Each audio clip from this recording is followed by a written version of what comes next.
Cashology by FMBO, a podcast devoted to the art and science of managing your money. It's like school, except your only homework is living your best financial life.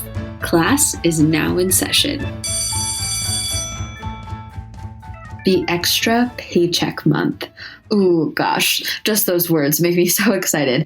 There are so many things you could do with that extra paycheck coming your way. Personally, I would love to spend it on yet another coffee maker because I think I'm addicted to coffee, but I know that that's not what I'm supposed to do. That is why we have Michaela Dombroski with us today. She's going to help us figure out what we're supposed to do with that extra paycheck. Welcome to the Cashology podcast, hosted by your guide on the path to financial savvy, me, Juli.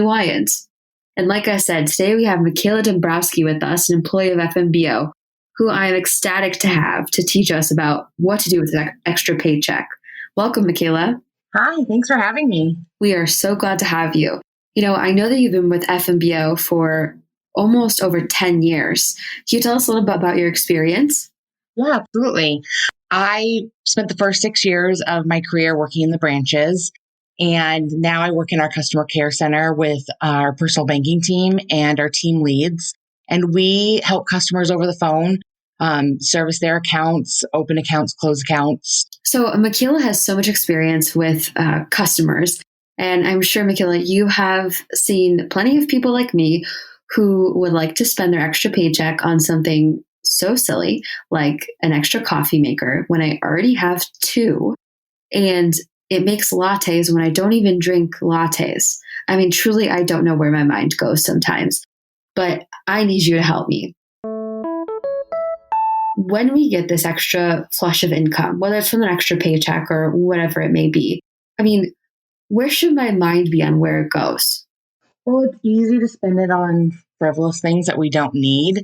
But I think thinking about the future and making a plan of what you want to do with that money in the future, put it away in a savings account. Do you need an emergency fund? Set it aside for a larger purchase down the road. You know, a certificate of deposit, something that's harder to access. But really having a plan in mind of what you want to do with that money, not what you want to do with it in the moment. It's so easy for me to see that extra paycheck and think, I have no responsibilities tied to it. This is something unplanned. Therefore, I can plan on using it for anything my heart desires and reward myself. I guess that's kind of the gist of it. But I need to remind myself that rewarding myself could be saving it.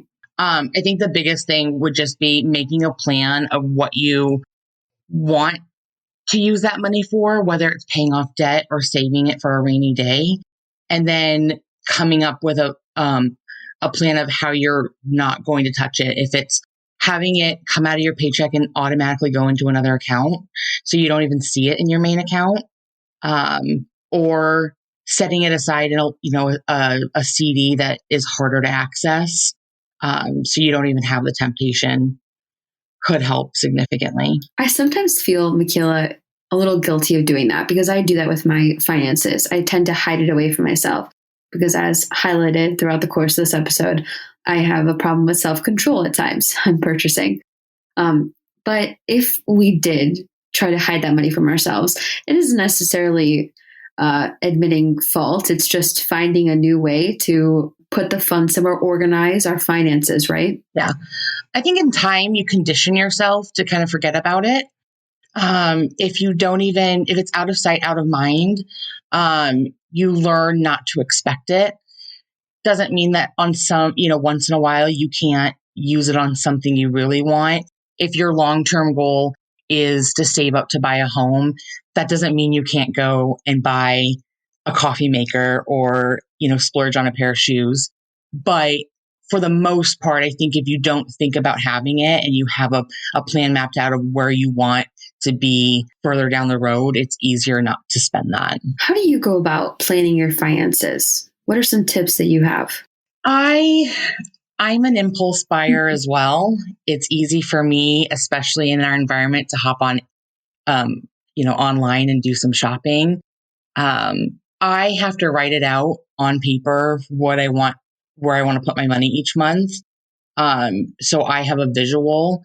For me, I like to put it in different accounts so that it's separate and I don't even have the thought in mind to use it. Sometimes, depending on the month, the unexpected stuff, I may have to pull from that money that I plan to save or not use, but at least it's there as a cushion should I need it. So I really map it all out, and probably to an excessive point just to see where I want everything to go. And that makes it in my head, if I can see it on paper, I can visualize it in my brain of where I want to get to. You're the type of person I aspire to be, because every year I buy a new planner thinking I'm going to write down, daily activities, meal plans, my finances, but I end up never using it. I always throw it away. And it's one of those things that, again, I make a goal at the beginning of every year to use it, and then it goes to the waste. But I do use electronic resources. I mean, I have an Excel doc that I manage my finances through, but I definitely don't use it enough, I think. How often do you revisit your plan? All the time. I do the same thing. I lose track of it. I'll be really good. Start of the new year is the time to reset, and it never fails. Come March, April, I'll go from looking at it daily to maybe looking at it, every few weeks. But I definitely try and monthly look at it and see what progress I've made. And if it's not working, I maybe get a little less detailed, or I find a different way while I'm constantly moving that money back to my main account. If I had a large purchase that was an emergency purchase, maybe I need to reset and work on paying off some a purchase I had to put on a credit card versus putting money in savings. Yeah, I think when it comes to managing your finances, it's a constant habit that we need to build.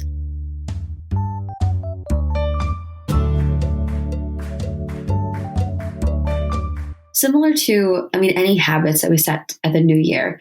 For example, I set a goal to read 12 books in 2021, but I've already read 4. So I feel like I need to increase that goal, right? Or else I won't strive to be better.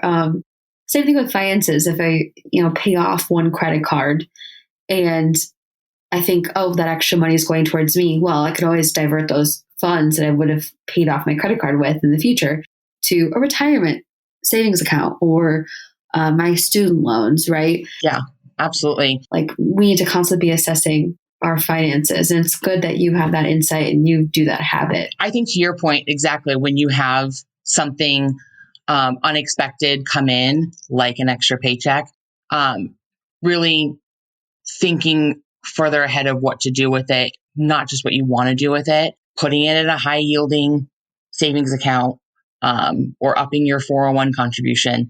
Those are great things you can do that'll give you more bang for your buck. Makes a lot of sense. And coming from someone who has been in front of customers for over 10 years at our bank, what would you say to a customer that may be an impulse buyer, maybe wants to get their finances in track? What should be that first step? First step would be to put money away, put something away.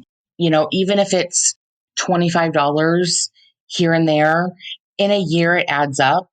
And then something unexpected happens, whether you get a flat tire or, you have an unexpected visit to the dentist and you have, a $500 bill somewhere, $25, $50 a paycheck or even a month adds up in a year's time.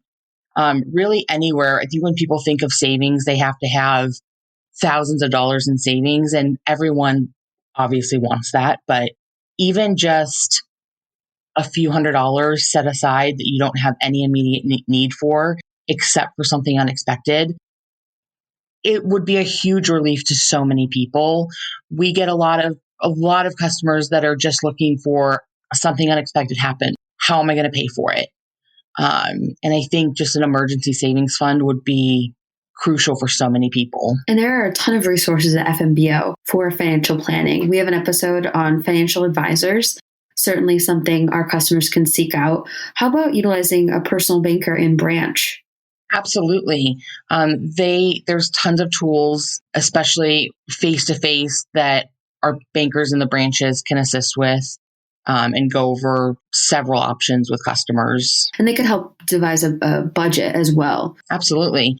For those that are like me that like to write it down on paper, or for those that are more savvy and, want to keep something electronic, they can help them either way. That's really great. And I'm definitely someone who likes to talk through my decisions to make sure that I have a sound mind and I'm going down the right path. So talking with a personal banker or talking with a financial planner makes a lot of sense for me. But if you are very individualistic and you want to just pursue it on your own, there are certainly resources that FMBO could supply as well. Absolutely. This is great, Michaela. You have been a really great help. I think you talked me into not quite buying the coffee maker yet. Save it away for a rainy day. And that's the smartest move to make. Save it up for the big espresso machine. Good. Well, thank you so much for being on the podcast. Well, thanks for having me. And anyone who's listening, if you want to learn more about products FMBO has to offer or services to build your financial budget, go to fmbo.com.